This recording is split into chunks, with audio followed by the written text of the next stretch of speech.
आज का हमारा टॉपिक है निसर्गोपचार, प्रकृति की चिकित्सा, जिसे हम नेचुरोपैथी भी बोलते हैं। इसका हम सिलेबस वाइज देखेंगे सारे पॉइंट्स वन बाय वन। तो सबसे पहले डेफिनेशन ऑफ नेचुरोपैथी। देखो इसमें ना हमें आयुर्वेदिक और मॉडर्न दोनों एस्पेक्ट से लिखना होता है, क्योंकि अच्छे से प्रेजेंटेशन हो जाती है पेपर में तो अच्छे से मार्क्स मिलते हैं। प्रेजेंटेशन को अच्छे से करने के लिए आयुर्वेदिक और मॉडर्न दोनों हम देखते हैं। डेफिनेशन सबसे पहले नेचुरोपैथी या मेथड है, ये एक मेथड है डिज़ीज़ को ट्रीट करने के लिए, ठीक है, जिसमें क्या होता है कि हम नेचुरल टेक्निक्स यूज़ करते हैं। जैसे नाम से ही पता चल रहा है नेचुरोपैथी, जिसमें क्या करते हैं, नेचुरल चीज़ें यूज़ करके हम डिज़ीज़ को ट्रीट करते हैं। इसमें artificial rather than artificial drugs, मतलब इसमें आर्टिफिशियल किसी भी ड्रग्स का यूज़ नहीं किया जाता। सारे जो मेथड्स होते हैं इसमें वो नेचुरल होते हैं। इसमें किसी भी आर्टिफिशियल ड्रग्स का यूज़ नहीं किया जाता। आगे मैं आपको मेथड्स के बारे में बताऊंगी कि कौन कौन से नेचुरल मेथड हैं, जैसे कि लेप वगैरह, मसाज वगैरह, ऐसे मेथड्स होते हैं इसमें, ठीक है। Father of naturopathy Benedict Lust इसके फादर हैं। आगे हम हमारे सिलेबस में हिस्ट्री भी है, तो हिस्ट्री के पॉइंट में भी आएगा इनका नाम, ठीक है। अब प्रकृति की चिकित्सा की डेफिनेशन। रोग के उपचार की एक प्रणाली, मतलब रोग को ठीक करने के लिए आप ऐसे थोड़ा इजी वे में भी लिख सकते हैं कि रोग को ठीक करने के लिए जो रोग को ठीक करने के लिए जो प्रणाली है, ठीक है, जो प्राकृतिक एजेंट्स हैं जैसे कि हवा, पानी, इनके द्वारा और भौतिक साधनों के द्वारा जो चिकित्सा की जाती है उसको प्राकृतिक चिकित्सा बोला जाता है। उसके बाद हमारे सिलेबस में हिस्ट्री, ठीक है, हिस्ट्री ऑफ नेचुरोपैथी। इसमें सबसे पहला point, the philosophy of naturopathy was first used, सबसे पहले कहाँ पे यूज हुई, in Hippocratic school of medicine.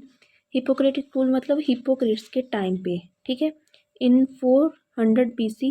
They used a Latin term, उन्होंने क्या किया कि लैटिन टर्म यूज़ किया था, विस मेडिकाट्रिक्स नेचुरे, जिसका क्या मतलब होता है, the healing power of nature, nature की हीलिंग पावर, ठीक है, इसका मतलब होता है, जो सबसे पहले यूज़ हुई हिपोक्रेटिक स्कूल ऑफ मेडिसिन में, ठीक है। उसके बाद टर्म नेचर क्योर, ये किसके द्वारा यूज़ हुई, डॉक्टर जॉन स्केल के द्वारा ये यूज़ हुई न्यूयॉर्क में 1895 में, ठीक है। उसके बाद टर्म नेचुरोपैथी, जिसके बारे में हम पढ़ रहे हैं, नेचुरोपैथी टर्म, ये टर्म किसके द्वारा दी गई है, डॉक्टर बेनेडिक्ट लस्ट, जिसके बारे में मैंने आपको डेफिनेशन में बताया था कि ये क्या है, फादर ऑफ नेचुरोपैथी। वो कहाँ के थे, USA, इन 1902 में। देखो सबसे पहले, मतलब इसमें हिस्ट्री में 3 ही पॉइंट्स हैं। सबसे पहले तो हिपोक्रेट्स, ठीक है, उसका टाइम 400 BC, टाइम ऐसे इंपॉर्टेंट होता है ऐसे प्रेजेंटेशन करने के लिए अच्छे से। विच मेडिकाट्रिक्स नेचुरे, जो उन्होंने लैटिन वर्ड दिया, ये आपको याद रखना है। उसके बाद आपको कि नेचर क्योर टर्म दिया डॉक्टर जॉन स्किल में, नेचुरोपैथी जो टर्म दी है वो डॉक्टर बेनेडिक्ट लस्ट ने दी है। ये है इसकी नेचुरोपैथी की हिस्ट्री। उसके principles and AIIMS of naturopathy. AIIMS देखते हैं, देखो 2 ही एम्स होते हैं, या तो मतलब डिजीज़ को ठीक करना, और जो रोगी पेशेंट है उसकी डिजीज़ को ठीक करना मेन, ठीक है, और एक अटेन द पॉजिटिव हेल्थ, मतलब किसी व्यक्ति के स्वास्थ्य को बना के रखना। एक तो स्वास्थ्य को बना के रखना, एक रोग को ठीक करना, ये 2 मेन है। जो आयुर्वेद के भी यही 2 मेन पॉइंट्स होते हैं, एम्स होते हैं, ठीक है। ऑब्जेक्टिव क्या है इसका, support a person to live a healthy lifestyle, ठीक है, उसमें सपोर्ट करना, मतलब यही है मेन तो, डिजीज़ को ठीक करना, ठीक है। उसके बाद principles, the procedure of naturopathy are based on 5 basic nature elements पे डिपेंड है, जिनको महाभूत बोलते हैं, ठीक है। इसमें है इसमें सबसे पहले अर्थ यानी कि पृथ्वी महाभूत, इसमें क्या आ जाती है, मड थेरेपी आ जाती है, ठीक है। पृथ्वी महाभूत, देखो इसमें आप थोड़ा सा और भी ऐड कर सकते हो, थोड़ा सा लिख सकते हो, जैसे कि जो पृथ्वी महाभूत है उसमें गुरुत्व गुण विशेष रूप से होता है, ठीक है। गुरुत्व, ठोस गुण जिसको बोलते हैं, हैवी गुण, ठीक है, स्थूल रूप, ये इसमें मेन गुण होते हैं पृथ्वी में। मड थेरेपी, ठीक है, इसमें ये प्रोसीजर होता है, इनके बारे में भी आगे आएगा। उसके बाद है जल महाभूत, जल महाभूत में हाइड्रोथेरेपी होती है, ठीक है, हाइड्रोथेरेपी। जल महाभूत का जो मेन गुण है उसको संचरण बोलते हैं, ठीक है, मतलब जितने भी संचरणशील द्रव्य होते हैं, है ना, जलीय अंश वाले, ठीक है, वो ये क्या करता है, ठोस जो पदार्थ होते हैं उसको भी अपने अंदर घोल लेता है ना, ठीक है। जल महाभूत, उसके बाद है अग्नि महाभूत। इसमें चिकित्सा कैसे होती है, नेचुरल वे से, जैसे सूर्य की किरणों के द्वारा चिकित्सा होती है। इसमें आगे आ जाएगा इसमें, जैसे कि क्रोमोथेरेपी, ठीक है, हीलियोथेरेपी, ये सब इसमें आ जाएगा। इसके बारे में भी हम डिटेल पढ़ेंगे एक एक करके सभी के बारे में। एयर एयर में वायु महाभूत प्राणायाम। एयर वायु महाभूत, जैसे प्राणायाम द्वारा हम करते हैं ना, योगा में जो आता है प्राणायाम, उसके द्वारा चिकित्सा जो की जाती है। देखो इसमें भी कोई ड्रग, आर्टिफिशियल ड्रग्स वगैरह तो कोई यूज़ हो नहीं रही, सारे जो मेथड्स हैं नेचुरल मेथड्स हैं, ठीक है, इसी को बोलते हैं नेचुरोपैथी। उसके बाद आकाश महाभूत। आकाश महाभूत जैसे उपवास, विश्राम चिकित्सा, ये इसके अंडर आते हैं। In naturopathy food is considered as a medicine in terms of Hippocrates की टर्म में क्या कहा जाता है, let food be the medicine and medicine be the food, ठीक है, let food be the medicine and medicine be the food. Way of treating, इसमें कौन कौन से नेचुरोपैथी में methods, mud therapy, hydrotherapy, heliotherapy, chromotherapy, massage द्वारा, diet, उपवास द्वारा, सारे नेचुरल मेथड्स जो यूज़ किए जाते हैं, ठीक है। देखो जैसे कि हमने बात की है इसमें पंच महाभूतों की, है ना, तो जो भी हम पंच महाभूत हैं उनके बारे में भी थोड़ा देख लेते हैं कि ये हमारे शरीर में एक एक कोशिकाओं पंच तत्वों के समान होते हैं, ठीक है, इनकी वजह से शरीर जीवित रहता है। जैसे हमने देखा ना पहले कि थेरेपीज़ भी, जैसे देखो पृथ्वी महाभूत है उसमें मड थेरेपी की जाती है, ठीक है। तो हम पंच महाभूतों को इसलिए देख रहे हैं क्योंकि यही जो मतलब बॉडी में है वही संसार में है, ठीक है।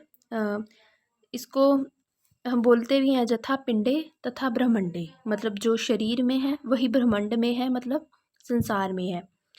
इसलिए हम देख लेते हैं जैसे कि आकाश तत्व की अधिकता कहाँ पे होती है, भूकुटी भूकुटी से मस्तक तक का भाग आकाश प्रधान स्थान माना गया है। इस स्थान में आकाश तत्व तथा उसके गुणों को ग्रहण करने की विशेष क्षमता होती है।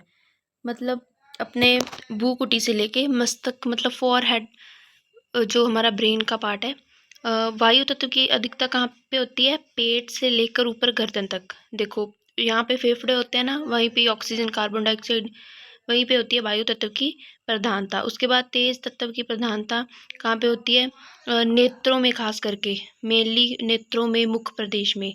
उसके बाद जल तत्व की कहाँ से होती है, कटी से लेकर हृदय क्षेत्र तक। मतलब वो सारी बनावट है वो पृथ्वी महाभूत से बनी होती है, पर उसके अंदर तरल पदार्थ की अधिकता होने के कारण जल महाभूत होता है, ठीक है। मतलब देखो सबसे पहले सर के ऊपर, जैसे मस्तिष्क में कौन सा हो गया, आकाश महाभूत। जैसे हम कानों पे भी मानते हैं ना, मतलब जहाँ पे भी खाली प्रदेश, मतलब ऐसे याद रख सकते हो आप कि वहाँ पे आकाश महाभूत। वायु महाभूत कहाँ पे आ गया, फेफड़ों वगैरह में, ठीक है। तेज महाभूत मुख और नेत्र में। जल महाभूत पेट में, हृदय से लेके अपना कटी तक। उसके बाद पृथ्वी महाभूत कटी प्रदेश से नीचे, जैसे नितंब, जंगा, पिंडली। नितंब बोलते हैं हम ग्लूटल रीजन को, ठीक है। उसके बाद जैसे नीचे अपना क्या आ जाता है, पृथ्वी महाभूत। अपने अपने क्षेत्रों के अनुसार विभिन्न तत्व अपने गुण दोष, मतलब क्षेत्र के अकॉर्डिंग ही गुण दोष होते हैं ना, तो गुण उनके अकॉर्डिंग ही चिकित्सा होती है। अब हम देखते हैं निसर्गोपचार और आयुर्वेद का आपस में क्या संबंध है, ठीक है। निसर्गोपचार हमारी होगी नेचुरोपैथी, ठीक है, और दूसरा है आयुर्वेद। निसर्गोपचार जो बिना द्रव्यों के रोग की चिकित्सा की जाती है, मतलब इसमें किसी भी ड्रग्स का यूज़ नहीं कर रहे हम, सारे नेचुरल मेथड यूज़ कर रहे हैं, ठीक है। उसके बाद आयुर्वेद में क्या होता है कि द्रव्यों का उपयोग किया जाता है, ठीक है। देखो जैसे कुटकी, मिर्च, अश्वगंधा, काफ़ी सारे ड्रग्स हैं उनका यूज़ किया जाता है, ठीक है। निसर्गोपचार को क्या बोलते हैं इसलिए, ड्रग लेस थेरेपी, क्योंकि ये नेचुरोपैथी है। इतिहास इसका पूरे प्रपंच में हो गया, आयुर्वेद का हिंदुस्तान में, ठीक है। इसका पितामह इसको शुरू कब से हुआ, हिपोक्रेट से। ये देवताओं से लिया गया है, ठीक है, आयुर्वेद। और नेचुरोपैथी का कोई अंग नहीं है। आयुर्वेद के हैं अष्टांग जो हम पढ़ते हैं, काय चिकित्सा, बाल क्रिया, वो वाले। इसमें शल्य चिकित्सा नहीं होती नेचुरोपैथी में, आयुर्वेद में शल्य चिकित्सा होती है, ठीक है। उसके बाद नेचुरोपैथी में रोग का कारण संप्राप्ति पूर्ण रूप से उल्लेखित नहीं किए होते। रोगों के बारे में कोई भी उनका निदान संप्राप्ति नहीं दिया होता, पर आयुर्वेद में दिया होता है। डायग्नोस किसके द्वारा होता है? मॉडर्न टूल्स के द्वारा, ठीक है, नेचुरोपैथी में। और आयुर्वेद में रोग और रोगी की परीक्षा के अकॉर्डिंग होता है। नेचुरोपैथी में चिकित्सा की विधियाँ क्या हैं? जैसे जल चिकित्सा होगी, मृत्तिका, वायु, मतलब महाभूत के वाली, महाभूत के अकॉर्डिंग, क्योंकि जो शरीर में है यथा पिंडे तथा ब्रह्मंडे, वही कहाँ पे है? ब्रह्मांड में है, यानी कि प्रकृति में है। प्रकृति की चिकित्सा इसमें वहीं पे यूज़ की जाती है गुण के अकॉर्डिंग। और इसमें पंचकर्म आता है। जैसे पंचकर्म वगैरह ना, ये नेचुरोपैथी में नहीं आती, क्योंकि इनमें ड्रग्स का यूज़ हो जाता है ना। पंचकर्म में भी मदन फल हो गया वमन के लिए, ऐसे ड्रग्स का यूज़ हो जाता है, इसीलिए ये नेचुरोपैथी में नहीं आता। उसके बाद उष्ण जलपान, लंघन उपवास, वैसे उपवास दोनों में आता है, ठीक है। इस तरफ आ गया सूर्य चिकित्सा, इस तरफ आतप सेवन, मतलब ये चीज़ें कुछ कुछ चीज़ें सेम भी हैं दोनों में, ठीक है। जैसे मर्दन चिकित्सा, अभ्यंग, या कुछ कुछ चीज़ें सेम है, कुछ कुछ चीज़ें डिफरेंस है। मेन डिफरेंस क्या है? ड्रग्स का, कि नेचुरोपैथी में ड्रग्स नहीं होती, ड्रगलेस थेरेपी है। आयुर्वेद में ऐसा होता है। और डायग्नोज का हो गया, और बाकी कुछ कुछ चीज़ें सेम भी हैं। अगर आपको कोई भी डाउट हो ना, तो आप कमेंट्स में पूछ सकते हो, ठीक है। और इसकी जो डिटेल है, जैसे कि आपके सिलेबस में आगे अलग अलग से भी दिया हुआ है ना, मड थेरेपी, हाइड्रोथेरेपी, तो और इसके सिद्धांत है, नेचुरोपैथी के सिद्धांत हैं, वो उनकी वीडियो अलग से आ जाएगी। और अगर आपको कोई भी डाउट है तो कमेंट सेक्शन में पूछ सकते हैं। और thank you, subscribe my channel, thank you so much.